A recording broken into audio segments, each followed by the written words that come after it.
নমস্কার বন্ধুরা, আমাদের পৃথিবীতে এমন এমন জায়গা আছে যেই জায়গাগুলি হয়তো আমাদের কাছে এখনও অজানা।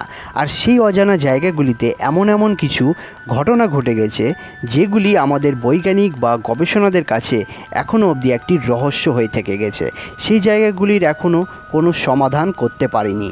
তো আমি আজকে এই ভিডিওতে বিশ্বের 11টি এমন রহস্যময় স্থানের কথা বলবো যেগুলি শুনে আপনারা হয়তো চমকে উঠতে পারেন। তবে বন্ধুরা, ভিডিওটি শুরু করার আগে আপনাদের কাছে একটি ছোট্ট রিকোয়েস্ট আমার, আপনারা যদি এরকমই রহস্যময় নিত্য নতুন রোমাঞ্চকর ভিডিও দেখতে চান, অতি অবশ্যই আমাদের চ্যানেল বঙ্গ মিস্ট্রিকে এখনই সাবস্ক্রাইব করে পাশে থাকা বেল আইকনে ক্লিক করে অল করে দিন।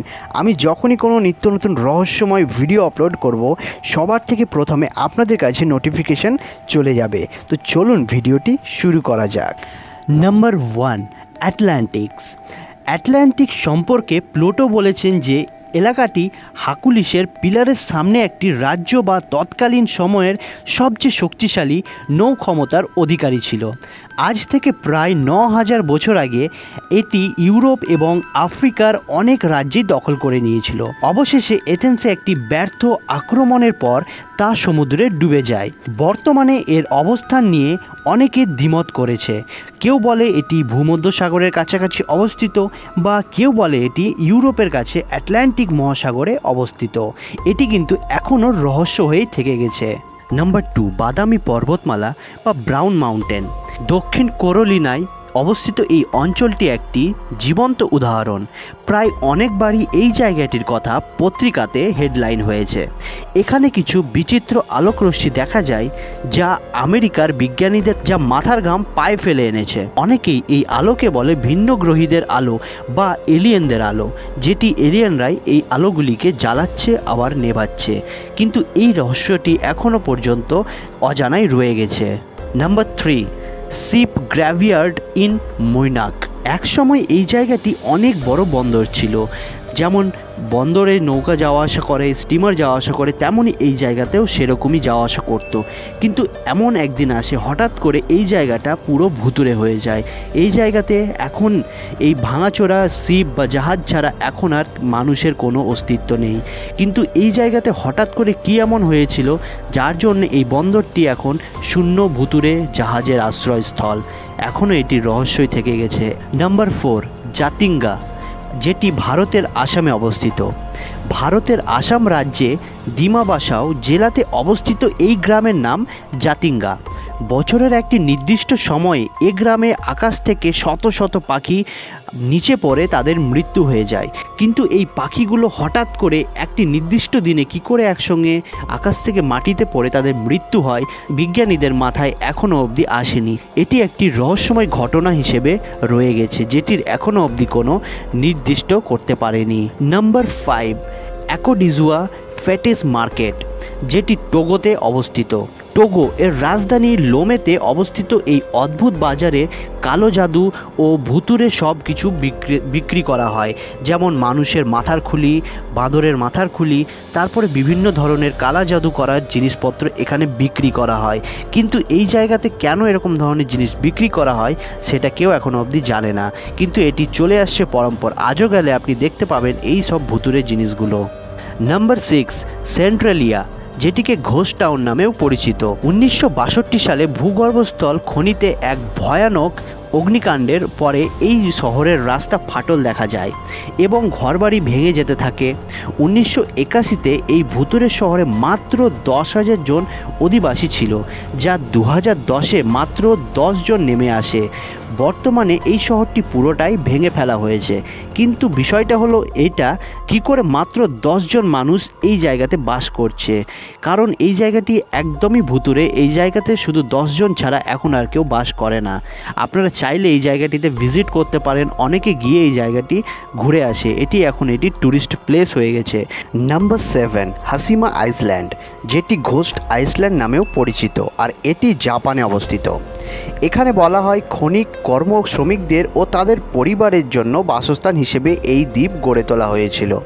1974 সালে পরিত্যাগ ঘোষণা করা হয় এই দ্বীপ, এবং তাদের সবাইকে এই দ্বীপ ছেড়ে চলে যেতে বলা হয়, এবং তারা সবাই এই দ্বীপ ছেড়ে চলে যায়। এই দ্বীপটি জাপানের অন্যতম প্রধান পর্যটন আকর্ষণ। কিন্তু এই জায়গাটি ছেড়ে কেন যেতে বলা হয়েছিল এবং এই জায়গাটি ছেড়ে শ্রমিক এবং তাদের পরিবার কেন চলে গেছিল সেটি এখনও রহস্য থেকে গেছে, এখনও কেউ জানতে পারেনি। 2015 সালে এই দ্বীপটিকে ইউনেস্কো ওয়ার্ল্ড হেরিটেজ সাইট বলে ঘোষণা করা হয়, যেটি একটি এখন ঐতিহাসিক জায়গা বলে পরিচিত। আপনারা যদি এই জায়গায় এখন যান তাহলে আপনাদের নিশ্চয়ই গাটা ছমছম করে উঠবে। নাম্বার 8, প্রিপেয়ার্ড বা ইউক্রেন। তৎকালীন সোভিয়েত ইউনিয়নের অন্তর্গত ইউক্রেনের দক্ষিণে অবস্থিত এই শহরটি গড়ে তোলা হয় চেরনোবিল পরমাণু বিজ্ঞানীদের জন্য। কিন্তু পরবর্তীতে এই চেরনোবিল যেই কেমিক্যাল বা পদার্থটি ছিল সেটি কোনো কারণে লিক হয়ে যায়, যার ফলে ভয়াবহ চেরনোবিল দুর্ঘটনার পরে এই শহরটি পরিত্যাগ ঘোষণা করা হয়। এখনও এই জায়গাটি কিন্তু খালি পড়ে আছে। এই জায়গাটি আপনারা দেখতে পাচ্ছেন পার্ক, চিলড্রেন পার্ক, তারপরে বড় বড় ফ্ল্যাট, অ্যাপার্টমেন্ট যেমন একটি শহরে থাকে সব আছে, কিন্তু এই জায়গায় মানুষ নেই। পুরো গাছপালাতে ভর্তি আর পার্ক, বাড়ি সব কিছু আছে। এখনও এখানে তেজস্ক্রিয় উপস্থিত আছে বলে ঘোষণা করা হয়েছে। এখনও কিন্তু চেরনোবিল সেই পদার্থটি এখনও কিন্তু এই জায়গাটাই অবস্থিত আছে। নাম্বার 9, হ্যাঙ্গিং কফিন অফ সাগাডা, যেটি ফিলিপিন্সে অবস্থিত।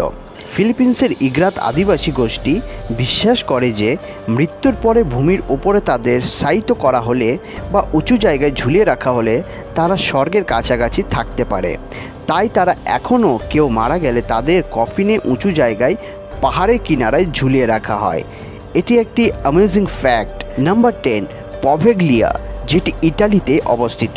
এই নিউজটি শুনে আপনাদের হয়তো হাড় হিম হয়ে যেতে পারে, কারণ 1793 সাল থেকে 1814 সাল পর্যন্ত ইতালির এই দ্বীপে দুরারোগ্য বাদীদের আক্রমণ ব্যক্তিদের আটকে রাখা হতো। 1920 সালে এই দ্বীপে একটি মানসিক হাসপাতাল তৈরি করা হয়।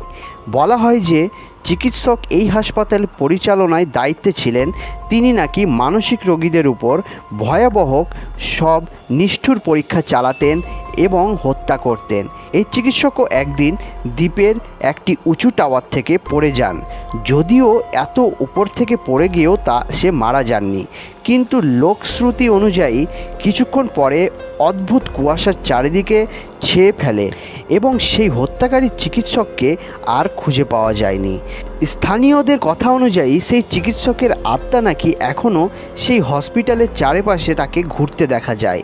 কিন্তু এটি এখনও একটি রহস্যময় যে সেই ডাক্তার যখন এই পাহাড় থেকে পড়ে যায় বা টাওয়ার থেকে যখন পড়ে তার মৃত্যু হয়নি, যখন একটি কুয়াশা চলে আসে, সে তাহলে কোথায় হারিয়ে গেল? এটি কিন্তু এখনও রহস্যময়। তার কিন্তু ডেড বডি এখনও পাওয়া যায়নি। নাম্বার 11, দ্য টাউসাম, যেটি মেক্সিকোতে অবস্থিত। মেক্সিকোর ছোট্ট শহর টাউসামের অদূরে একটি স্থান থেকে অদ্ভুত এক রকমের আওয়াজ শোনা যায়, যেটি অনেকটা ডিজেল ইঞ্জিনের আওয়াজের মতো শুনতে দেখায়। কিন্তু মানুষের কানে এটি ধরা পড়লেও আজ পর্যন্ত এটি শনাক্ত করা যায়নি যে এটি কিসের আওয়াজ, বা সেই জায়গাতে কোনো রকমের কিছু ইঞ্জিন বা কোনো রকমের কোনো কারখানাও দেখতে পাওয়া যায়নি। আজ অবধি নির্ণয় করা যায়নি আসলে এই আওয়াজটি মূল কারণ কি। এটি এখনও অবধি রহস্যময় হয়ে থেকে গেছে। আপনারা যদি কখনো মেক্সিকোতে দ্য টাউসামে যান বা একদিন থাকেন তাহলে আপনারাও কিন্তু সেই আওয়াজটি শুনতে পাবেন, কিন্তু সেটি অনেক ভয়ানক আওয়াজ। আপনারা সেটি শুনে ভয় পেয়ে যাবেন। সো ভিউয়ার্স, আপনাদের এই 11টি জায়গার মধ্যে কোন জায়গাটি সব থেকে ভয়ানক লেগেছে অতি অবশ্যই আমাকে কমেন্ট সেকশনে গিয়ে জানাতে ভুলবেন না। আর ভিডিওটি ভালো লাগলে একটি লাইক তো অবশ্যই করবেন, যাতে আমি আরও নিত্য নতুন রহস্যময় রোমাঞ্চকর ভিডিও আনতে পারি। আর আমাদের চ্যানেল বঙ্গ মিস্ট্রিকে এখনই সাবস্ক্রাইব করে পাশে থাকা বেল আইকনে ক্লিক করে অল করে দিন নিত্য নতুন রহস্যময় ভিডিও দেখার জন্যে। তো চলুন, দেখা হচ্ছে পরের ভিডিওতে। ভালো থাকবেন, সুস্থ থাকবেন, টেক কেয়ার।